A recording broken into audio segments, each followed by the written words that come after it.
Are you ready for this?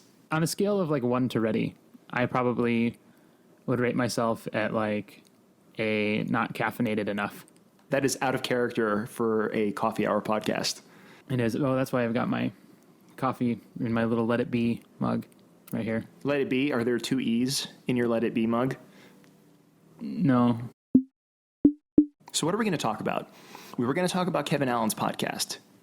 Yes. We were going to talk about, which I really like, and I'm really glad that he's back. Yes. Which is super cool, because I feel like he's one of the few interviewers, especially in terms of like Orthodox interviewers, who actually like lets people talk and actually like extracts ideas from them, which I really love his work.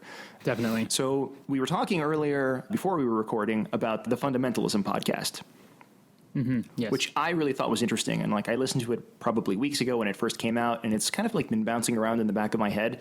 But I know you've listened to it, and I kind of wanted to get your take on it because, like I said, I think it's interesting. I have my own sort of half-baked ideas for why it's interesting, but I want to hear what you have to say because you're smarter than me. That's, well, I mean, yeah, I am, but... You're also more humble. Yeah, I also am very good at being humble about a lot of things, including my outrageous intelligence.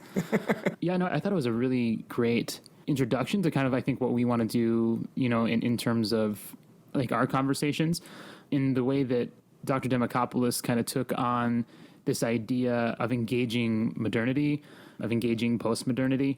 And there was one quotation of his in particular that I was really struck by, and I really think is kind of maybe like the thesis statement that I would like to bring into my own life, you know, wherein he's talking about Orthodoxy's engagement with culture. And he says there was never an intellectual question or cultural condition that the fathers were unwilling to engage.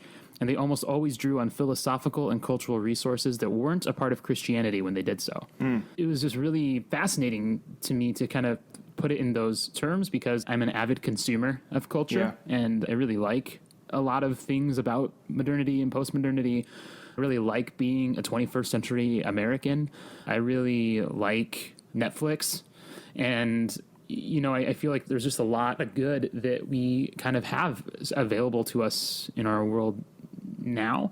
But I also frequently, I think, hear a lot of people who are afraid of the modern tide. And, you know, whenever people say things along the lines of, well, it's this society or this culture, as if we're not a part of that society or culture.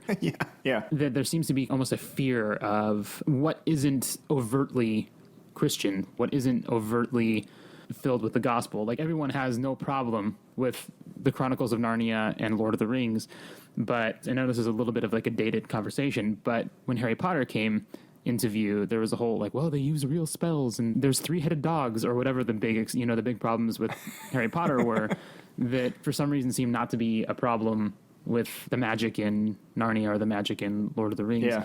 But I do sort of feel like there's this beautiful history and tradition within Orthodox Christianity of not only engaging the culture, but baptizing it and using it in a way that is actually really constructive to somebody's faith, in a way that's really beneficial to their faith.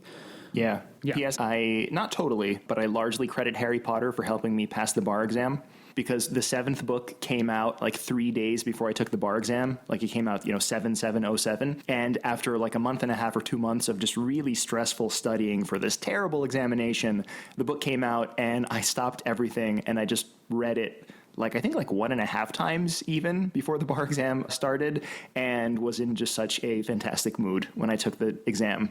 And I thank Harry for his help with that. Totally. That, and the fact that you had a time turner so that when you took the test, you took pictures of it, and then you just went back in time and studied from those pictures. Yeah, right? Serious loophole, by the way, because there are so many things in the Harry Potter universe that can be fixed with the time turner that they just never revisited ever again. That's the problem with any time travel in anything. With Hermione Granger, you have this 5'2" undo button that is not used. Why are they not using her? When Sirius Black dies, why don't they change that? That's true. Just a way better version of the Staples easy button. Just a 5'2". I love that. A 5'2" undo button. Totally. I love that. You have distilled her character into her barest essence. So you get total A+ points for the quote that you brought out, because I think that's a fantastic quote, and I think there's like so much richness in there. Because I think there's two things at play. I think one is the lack of fear that the church has historically, anyway, when engaging the culture and just realizing like, hey, it's whatever country, whatever culture, whatever context, whatever year, right? We're here. We're 21st century Americans. We're on YouTube and we watch Netflix and, whatever it might be. So there's that part of the quote that I thought was really good. And the second part, like the fact that the church has never been afraid to not simply engage with the world, but to even draw upon the resources of the world and use them to expound the faith, I think is such a cool thing, because like, I think like you can draw like Harry Potter, since we just mentioned it. I think there's a lot of really cool and interesting things that you can talk about, like playing with the metaphors and playing with the characters and playing with the scenes of Harry Potter, being the bee-ish in a sense. There's a lot of really cool things that you can pull out, and that we don't is fascinating to me and is interesting to me. And I think is an interesting commentary on like the state of the church. I feel like our kind of sense of security as Orthodox Christians, and I think really has like an impact on the way that younger people especially think about the church. Because if you're steeped in your 21st century Americanness, for instance, and the church is not a timeless thing, but a dated thing, because I think those are two very different things. If the church comes across as like a past tense phenomenon rather than a past, present, and future fullness of everything phenomenon, that's going to strike you as weird. In some ways, it's just a natural outgrowth of what the church is, that the church can be comfortable anywhere and everywhere and like baptize anyone and everything. It's like St. Porphyrios sprinkling holy water in a brothel. That's such a beautiful image from his life. And I feel like that's kind of like conceptually what we can do when it comes to ideas and like philosophies and cultures and stuff that we can really use and baptize, and jujitsu like against itself or for Christ, if that makes any sense. For sure. I mean, the reality is, right, that culture in a lot of ways is a pretty neutral thing, right? It's neither good nor bad. It's just cultural. It's a non-moral thing. It often gets morals or moral values introduced into it and represented through film, art, music, whatever, the popular media of the day might be. But culture is a creation of God. I mean, in fact, if you even wanted to take it a step further, you could even say that culture itself is good, that it's God's creation, that he created human beings to be creative and to do cultural things. I mean, there's a reason that we've done stuff like from the beginning. We always have had music, and we've always had art, and we like beautiful things as humans, and that's our God as well, right? Like God does creative beauty. He is into that. And I think the reality is that if the church isn't willing to engage culture, if the church isn't willing to take the cultural resources that we really are just steeped in, whether we realize it or not, that everywhere we go, unless we are like cloistered off from the world and, sealed in a tower, then we're going to run into some stuff that we disagree with, or things that we think are beautiful or that the world makes. And we need to be able to be, I think, bilingual in a sense, like be able to converse with the culture and also to be able to speak, like what you're saying are the timeless truths of the Christian faith, the timeless realities that might come up in the up-to-date expressions of culture. And we can look at the culture and say, like, this is what is good and this is what is not good. Here's examples of forgiveness that, we see in this movie or that television show. I've never seen the movie, but I think there's probably a really good teaching point, even to something like The Wolf of Wall Street, right? That you can see what just unbridled license can do to somebody. Yeah. I know the basic story that this guy, basically just devolves into truly being less than human because he's consumed by his appetites. And while that might not be a movie that we can recommend or should see, there is a truth to it. I think the church would do well to interpret and rate on a basis rather than the actual content, to look beyond the content. Yeah. Because even if you think about the Bible, like there's some pretty gritty content in the scriptures. But yes, that's true. That is definitely true. I mean, like all sorts of crazy things happen that I won't even go into because some of them kind of freak me out. But we still look at that and see, like, this is God's story with human beings, that he's working in it still, even in the midst of the gritty, like Noah's Ark, right? Like, this is always one of my favorite things to talk about. But the way that we kind of appropriate the story of Noah and the flood for Sunday school is it's like this really cartoony thing where there's like a rainbow at the end of it and all the animals get on the ark and they're all happy in there and they're all just like going, they're protected from God in the rain and blah, blah, blah.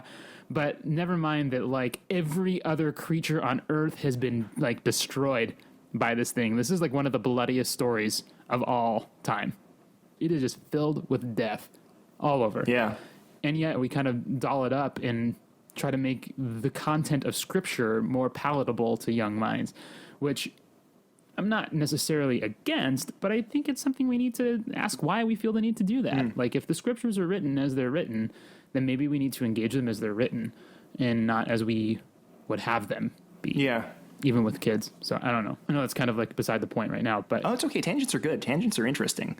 Unless they're not interesting tangents. But that was an interesting tangent. Things are good unless they're not. Right. I think that's a really good point. And I guess it's kind of like, is it because it's difficult for us to sometimes like provide answers for some of these questions? Like maybe that's the reason why it can be sometimes easier to deal with like past culture than present culture, because past culture in a sense has already been processed.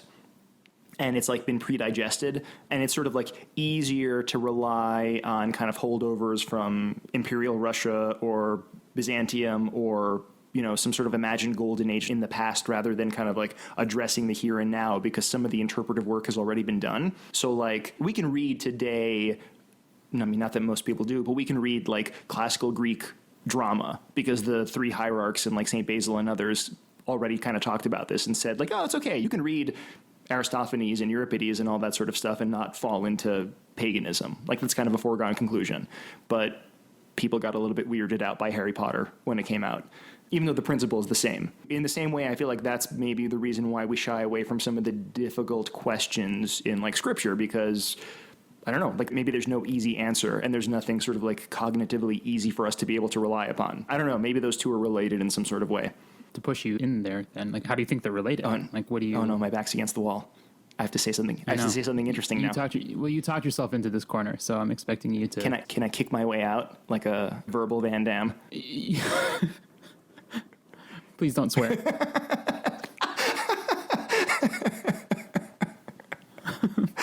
How about verbal Chuck Norris? You can verbal Chuck Norris your way out of this. A verbal Chuck Norris? Okay.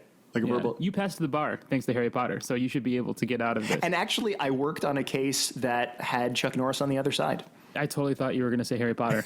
Yes, Harry Potter had sued somebody, and I had to defend against his case. It was liability with the cloak of invisibility.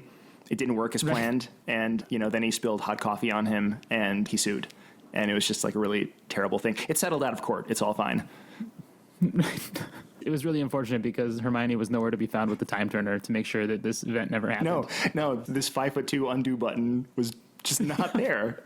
It's nowhere to be found. She could have fixed this whole thing.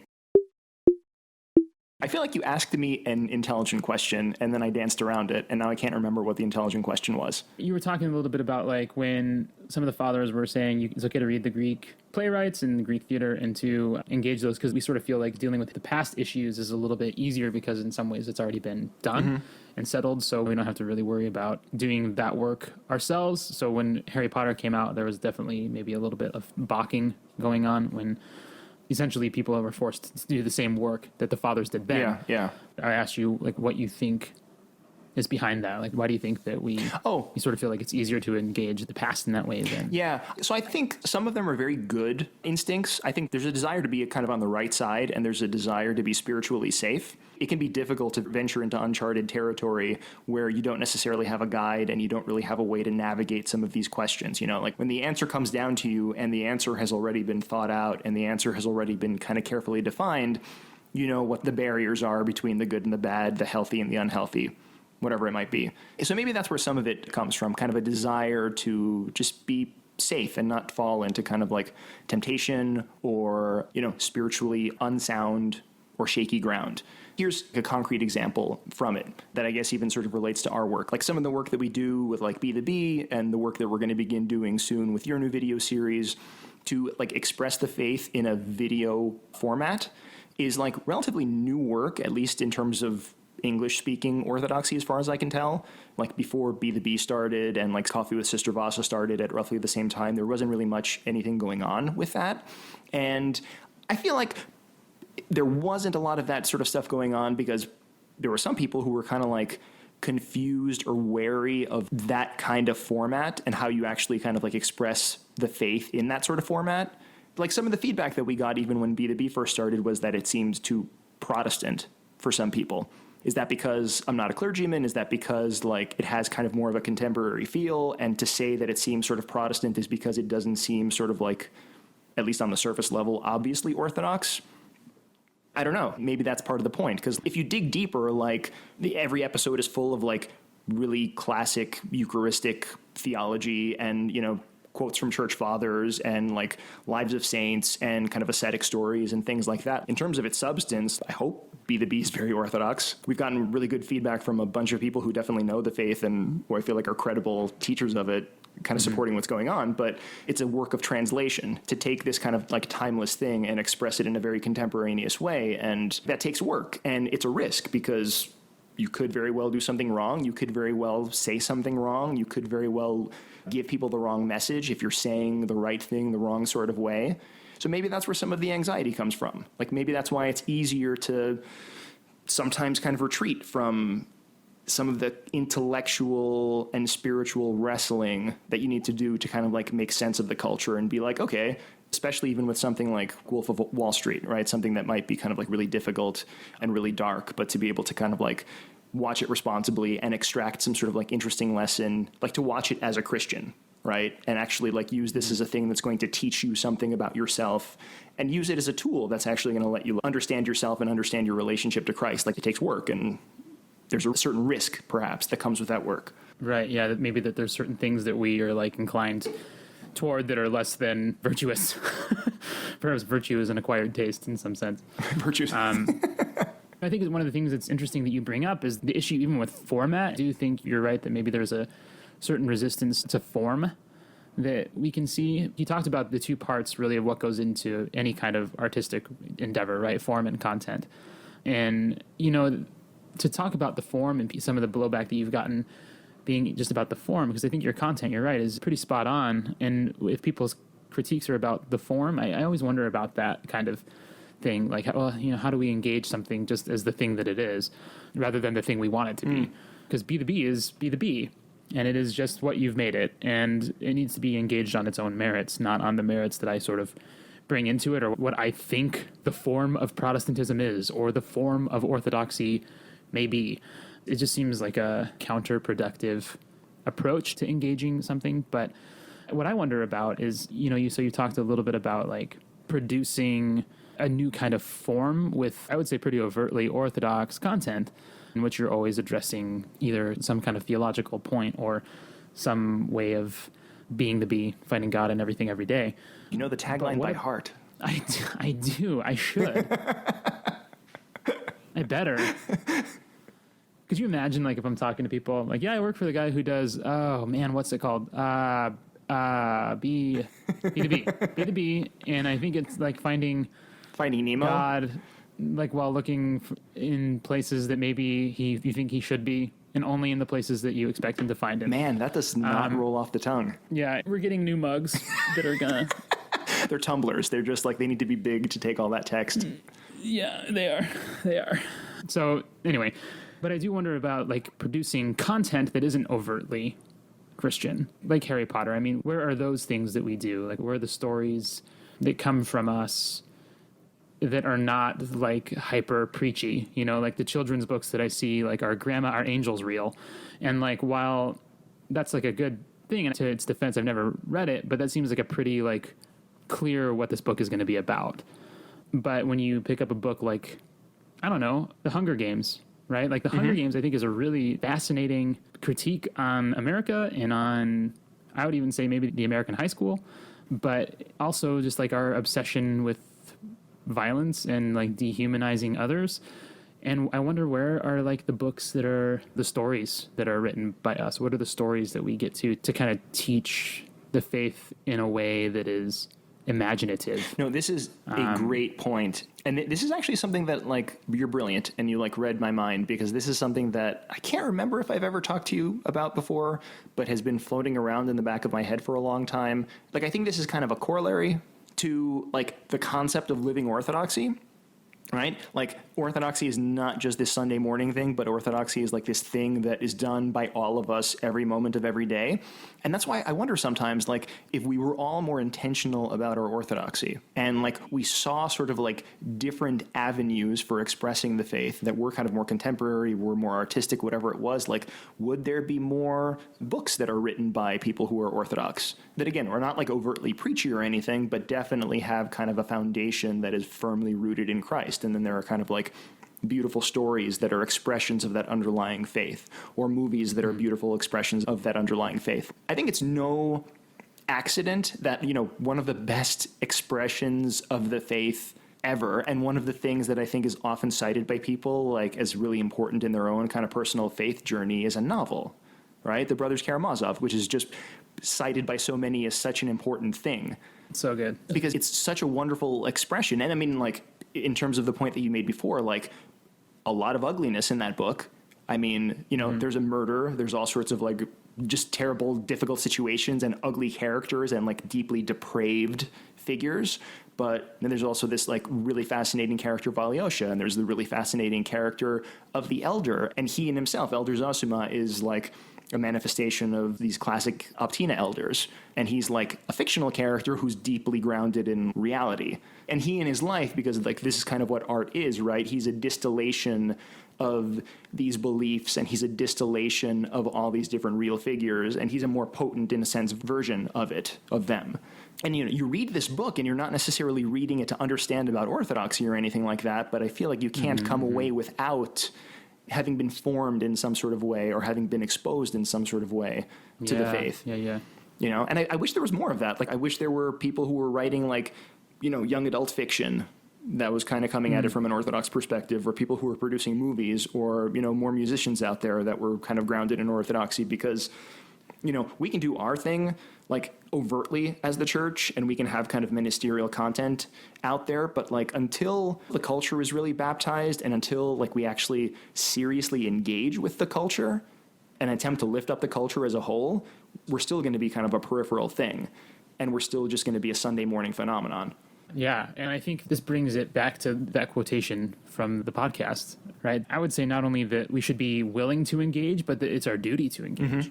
It's our duty to engage the culture, to engage art, to engage music, to engage movies, so that we can have that kind of that conversation with other people about, like, what is good and true in this, and what is not good and true, and where do we really see what is representative of God's kingdom, and where do we see what's not representative of God's kingdom? Because the world is full of lesser kingdoms that are appealing, and if we're not going to have the conversations about what the good life really looks like. And the good life, I mean, in the way that God sees what the good life is, right? Not like being super rich and having tons of babes, but engaging the good life in a way of self-giving love, where everything is for the sake of someone else, for taking up the cross. This is what it looks like to live the good life within the Christian faith. And I just sort of feel like we're surrendering a conversation to a culture that's all too ready to tell people something that is counter to what the gospel truly is. And they're buying it. You know, they're buying the mutant versions of the gospel. They're buying the gospel of consumerism. They're buying the gospel of the worship of the body. And by that I mean, you know, obsession with fitness and diet and all these kinds of things, because the horizon of life is so completely imminent that all there is the now, and making sure that now is as great as it can possibly be, instead of doing the interpretive work and bringing it into maybe a vision of what it is that God is doing in the world and what he's going to do finally one day when he comes and establishes his kingdom, which shall never end. We sort of shy away from those things because they do scare us. When you go watch a movie, whatever the movie may be, there's no way to know what you're getting yourself into until after you've gotten yourself into it. You know, like, you don't know what's going to be in the movie. Yeah. Sure, you can read reviews of them, and there's some websites that say, like, there was 6 F words and there was 3 instances of violence wherein, you know, XYZ happened, whatever. But that doesn't really prepare you for the experience of those F words or the experience of the violence. And the only way that you can really deal with it afterwards is by dealing with it afterwards. You know, That's and drawing from what you know about who God is, about what you know to be true, what you know about the end of time, in that Jesus wins. I think that should instill us with a lot of confidence in approaching culture. I mean, Christ himself says, right, that the gates of hell will never prevail against the church. I think that really means we don't need to be afraid of really a whole lot. Yeah. Like, there's nothing to really be afraid. And I think that's the fathers had that understanding, right? Which is why they were willing to engage intellectual questions and cultural conditions and to draw from the philosophical and cultural resources that weren't a part of Christianity when they did so. Because they weren't scared. Yeah. Yeah. That's a really cool way of putting it. No fear. Yeah. Wasn't there like a brand name from like the 90s? There was. I feel like, I'm conjuring up images of like skateboarding right now. I feel like I had a hat that said no fear, and it had like squinty mean eyes. I might have had a Trapper Keeper that said no fear. Oh, the Trapper Keeper. By the way, that should be another like podcast episode in which we just talk about like relics of the 90s. The theological implications of the Trapper Keeper. Yeah, totally. The Trapper Keeper is symbolic of Christ, the book of life. Oh, I was going to go a totally different route. I was going to say it is like a compendium of all the sins that you continue to carry with you, because all of its folders are the deep recesses of your soul and the darkness and the pain that you carry with you. And the goal is to simply like explode the Trapper Keeper and to not bear these things, because Christ bears the burdens of the Trapper Keeper. Oh, yeah, that's awful exegesis. That's the worst thing I've ever heard in my life. I'll go with it, though. You will? Okay. I'm embarrassed by that thought. That was a silly thought. Since we're talking about how everything is awesome and awesomeness is everywhere, 5 reasons why we're very happy that it's the year 2015 and we are here and we are speaking into microphones and we are communicating via the interwebs. And spoiler alert, I'm probably like raising some things that we're happy for. But 5 reasons that we are happy to be alive right now, and why no fear, because we're here. Yes. Well, you broached a really good one. That here we are, like the fact that we have something called the interwebs that we can have this conversation through. While I'm sitting here in Phoenix and you're sitting in New York, we are having a conversation that otherwise probably would have taken years to many years to complete by way of letter taken by horseback or foot. Yeah. So I'm glad that we get a chance to actually just talk instantly. Yeah. Yeah, it's pretty cool. And because of this, literally dozens of people could potentially, if they wanted to, click on this podcast and then stop listening to it halfway through. Right, dozens, literally low dozens. Yeah, I'm thinking low to mid dozens. Yeah, I'm thinking like single dozen.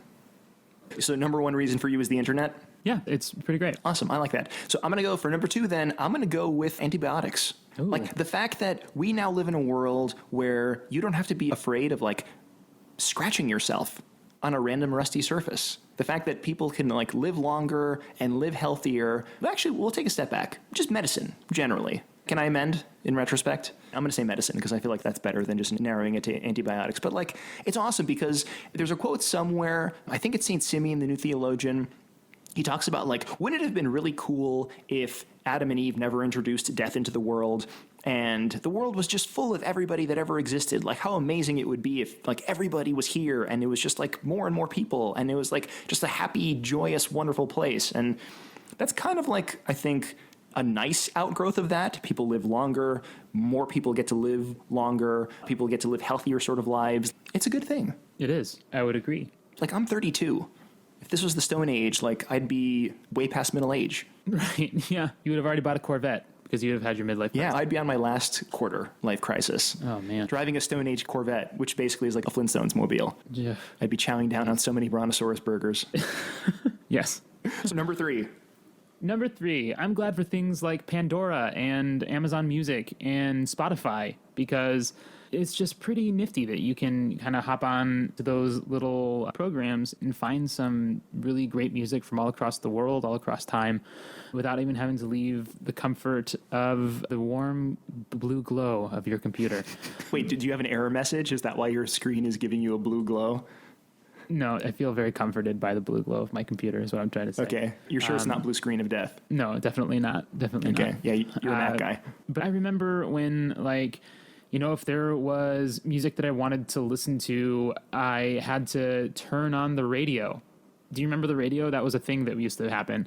And you had to, like, find the station that maybe would be playing the song that you really wanted to hear, and then hope and pray and wait until it came on. And if you were really, really quick and really smart, you already preloaded a tape cassette into your radio boombox so that you could record the song when it played, so you'd be able to listen to it at your leisure. But now we live in a world where for, free, you can stream it, or for 99 cents, you can download it. And that's really great, I think. And you don't have to really be too concerned about needless time wasting, like listening to the radio or this podcast. Or static, yes, for the dozen or sub-dozen that are left. That was number 3, right? Number 4? Yeah, Spotify, Pandora, Amazon Music, etc. Okay, which is technically a subset, if we're drawing Venn diagrams, a subset of the internet, but I'll allow it. It is, but it specifically as it goes to music and consuming music. Okay, so internet, you mean the infrastructure of the internet, and this is a particular thing that makes use of the infrastructure of the internet. Sure. Okay, just breaking it down, that's all. Okay. Are we on number 4? Yes. Number 4, I'm going to go with airplanes. It's a little bit analog, right? Because we're actually talking about, like, not ones and zeros, although every plane is basically run by computers now. But, like, it's cool that you can go to basically anywhere in the world relatively easily and relatively quickly. Like, back when I used to work, before I was in seminary, like, I would spend every vacation going to Mount Athos, and I'd go there, like, once or twice a year. And it was easy because there are just beautiful planes that can take you from New York to Athens, and then there's another plane that takes you from Athens to Thessaloniki, and then there's a bus which takes you to the boat, and then the boat that takes you to the Holy Mountain. And it's just cool because that was, like, difficult. Like, you don't have to do a Way of the Pilgrim kind of thing where you have to walk. You can just get on Delta, and Delta takes care of the rest. Yeah. And, like, you can see family and friends. Great. Like, forget even about, like, kind of going to cool places, which is fantastic, but, like, people can, like, live in different places, and it's no longer like, I will never see you again if you cross into the new world.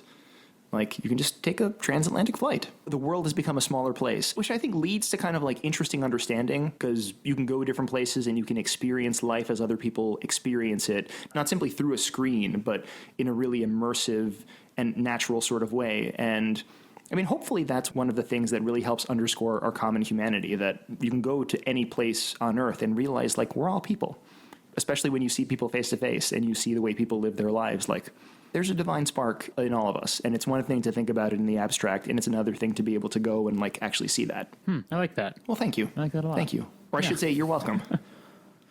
Yeah, you're welcome. Number 5, this is kind of like a bipolarity of things that I'm grateful for, but the ability to both heat things up quickly and to cool things down quickly. Refrigeration and, like, gas powered stoves and things. I'm thinking about this because I was thinking, like, I made coffee really easily this morning because I can, turn the heat on my stove on and boil water in a matter of minutes instead of, like, having to go find some firewood and Boy Scout myself a fire. I can just click, right on, heat it up, great.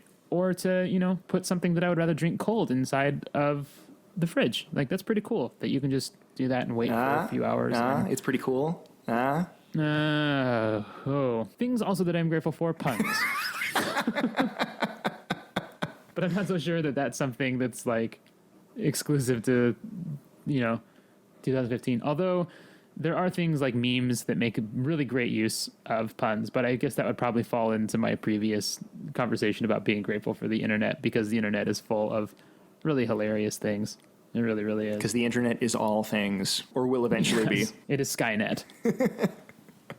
That's true. And there are some people who think the universe is actually a computer simulation. Right. The Wachowski brothers, what are their names again? Is that the guys who did the Matrix? Yeah. No, but there's actual, like, scientific, and now we're totally on a tangent, but there's actually, like, there's scientists who I think are credible who think that the universe actually is a computer simulation, and that there are certain physical properties that are clues that they think to that. Like, the physical world has a certain pixelation to it, and ways about sort of, like, experiencing the world.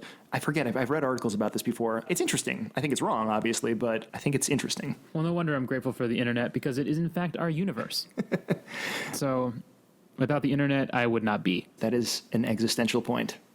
And I certainly couldn't be the bee without the internet. No, because if it wasn't for the internet, Be the Bee would simply be like a flip book that was passed around from person to a flip book and a phonograph. taken by horse and buggy or foot from town to town, and everybody would assemble in the village square and just be like, "Come quick, it's episode 75." Yeah, and I'm also imagining that there's no printing press invented yet either, so they wouldn't be able to replicate it except by hand and through the long, arduous work of scribes. It's actually illuminated manuscript flip books. Yes. Just gold paper. Backlit flip books, which apparently we have the technology to backlight a flip book, but not to reproduce it. We've become sublime. I think we're done here. Indeed, we have. Until next time, Christian. Farewell. That was silly. That was silly. That was silly. That was silly.